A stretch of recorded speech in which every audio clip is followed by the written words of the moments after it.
Hey, my friends, welcome to the Leadership Center. I'm Dr. Tony Soldano. Recently we have heard so much about the term unity, particularly in the area of politics. When we had that attempted assassination of Trump, then we began to hear all this talk about unity, let's just unify everybody. And I began to think about unity and leadership. And is that really relevant when it comes to the area of leadership? And what does it mean? Are leaders responsible to create unity? Well, many times when people call for unity, what they're really saying is, hey, let's all get along. Let's all compromise.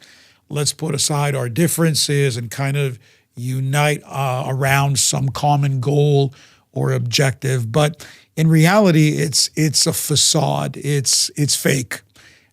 Because true unity is very, very different than in what it is being espoused in the media and by politicians and other leaders. So I began to think about what is true unity and how do we get on the same page? How do we get all our people to focus on one thing, one objective, one area, one vision? And there are four things that I believe are absolutely imperative. Number one, we need to rally around belief. What do we believe? What do we have faith in? What do we inspire our people to believe in within our leadership, within our organization? What do we believe is important? What do we believe is critical? Is it our values? Is it our culture? What is it that we are putting our faith in? You're not going to have any true unity unless people believe to some extent the same things. There's no other way.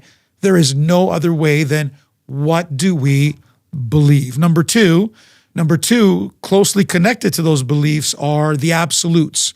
I call these the essentials. What are the non-negotiables? Whether it's of business, politics, your family, whatever, your educational system, what are the non-negotiables? We're not going to compromise on this. This is absolutely critical.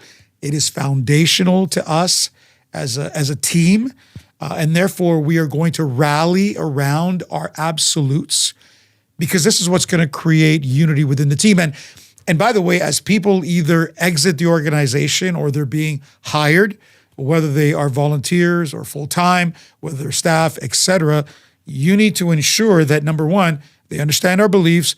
Number two, they know what our absolutes are and what our foundational beliefs, because otherwise we are not going to have unity. We're going to have disunity.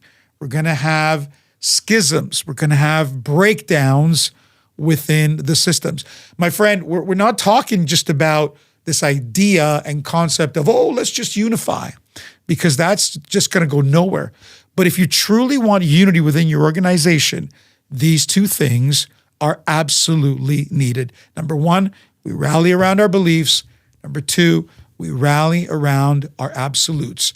And they need to be identified, written down so that it's clearly noted for everyone.